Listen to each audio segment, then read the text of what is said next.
আচ্ছা যাতে মানে যতটুকু হয়ে গেছে তত হয়েছে, এখন যদি আর ক্ষতি না হয় তার জন্য যেটাতে মাটি ঘুরে ঘুরে দেয় তারা এটা করবো দূরের কথা, তার রাস্তা নিয়ে এখনো পাগল হয়ে গেছে। অনেকেই যদি না করে তত তাদের বিল্ডিংও ব্যাঙ্গা করবো, আমরা কি করতে পারবো? আমরা কি করবো? আপনারা কথা কইছি নি কন্ট্রাক্টরের লগে? কথা কইছি, কথা বলি তাই নিয়ে এতক্ষণ ধরে একটা লুক আসছিল না, তো আমরা কিস্তি করণে অনেকগুলি লুক আইছে, আর সেটা অন্য রাস্তায় করতেছে। পাড়ার মানুষ কয় রাস্তাটা হইব, রাস্তাটা করে লোক আগে, রাস্তাটা করে গুলে মাটি ফেলে। আচ্ছা রাস্তাটা করে যদি তাদের মাটি ফেলায় তাহলে আমরা দি ভাঙতে ভাঙতে দি গরু ভেঙে যাবো, অনেক আমরা তারা এমনি কত এটা কি ডেইলি কাজ করতেছে না? না ডেইলি কাজ করে না, কাল 3 দিন ধরে বন্ধ আছিল, চিল্লাচিল্লি করে লাস্টে 2 দিন করলে 3 দিন করে না, 3 দিন করলে 4 দিন করে না, এরকম ভাবে বন্ধ করে দিয়েছে। যেহেতু এটা মানে মানে যেহেতু রিস্কের জায়গা, তারা তো এটা দায়িত্ব নিয়ে করোনা ছিল দিনের রাত বাকি, তারা এটা গাবিলতি করে করতেছে, এই কারণে গাবিলতির কারণে দাদা এটা ব্যাংকে পড়ছে। সত্যি কথা যদি এলাকাতে কোনো বিপজ্জনক কোনো ঘটনা, তার বিকল্প কোনো রাস্তা আছে কি চলাফেরা করার? চলাফেরা করতো আর কোনো এই রাস্তা নেই, ওই মানুষের ওইদিকে বাড়ি দিছে, ওই দিকে যায় কেউ ওইদিকে মানে যে যেমনি বাড়ি যাইতেছে, মানুষের বাড়ি দিয়ে কেউ যাইতেছে, কেউ বকাবাই দিয়ে শুনতেছে। ওই আমরা মানুষের বাড়ি দিয়ে ইউজ করি, জল টল আনি, সানটা সবাই এখানে করি, আমরাও কী করবো? ওই আমরা বেশি 15 দিন অপেক্ষা করো, 15 দিন কইছে কিন্তু অনেক 1 মাসের উপরে যেতেছে, আমরা তারপরে সহ্য করে দিছি।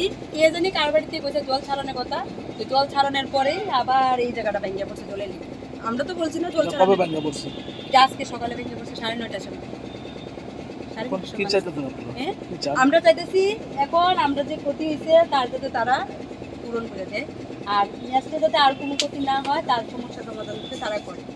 তারা যদি সমস্যা সমাধান না করে, তারা রাস্তা নিয়ে এখানে চিন্তা করে, তারা রাস্তা চিন্তা করতে করতে আমরা বিল্ডিং ভেঙে পড়ে এই দায়ী কেটে দিব, আমরা এটাই চাইতেছি। আমরা একটা সব কিছুরই একটা মানুষ ওখানে ডাকছে, কারণ আমার লেট্রিন করে গেছে, আমার লেট্রিন করে গেছে, বাড়ি ভেঙে গেছে, আমার বাড়িতে ইনকাম করি না কেউ নেই, আমরা মেয়ে লোক মানুষ, ছেলেরাও থাকে না, ইনকাম করেন না। ওখানে প্রবলেম হইলো এই রাস্তাটা বাড়ির পাড়ার মানুষ সব শত্রু আমরা লোক, একটু জল পাড়িলে এবার এটা নরম, কারণ এবার কোনো শক্তিদার মানুষ নেই, সত্যি কথা জানে। তো তখন হইলো পরশু দিন ওই নির্মলা জলের পাইপ চিটতে আছে, চিটটা এখানে প্রচুর জল পড়ছে, হ্যাঁ জল পড়া পড়া গেলাম, পাড়া প্রতিবেশী কেউ ডাক দিছে না, আমার বাড়ি চলে সবাই ডাক দেয়, এটা ডাক দিছে না।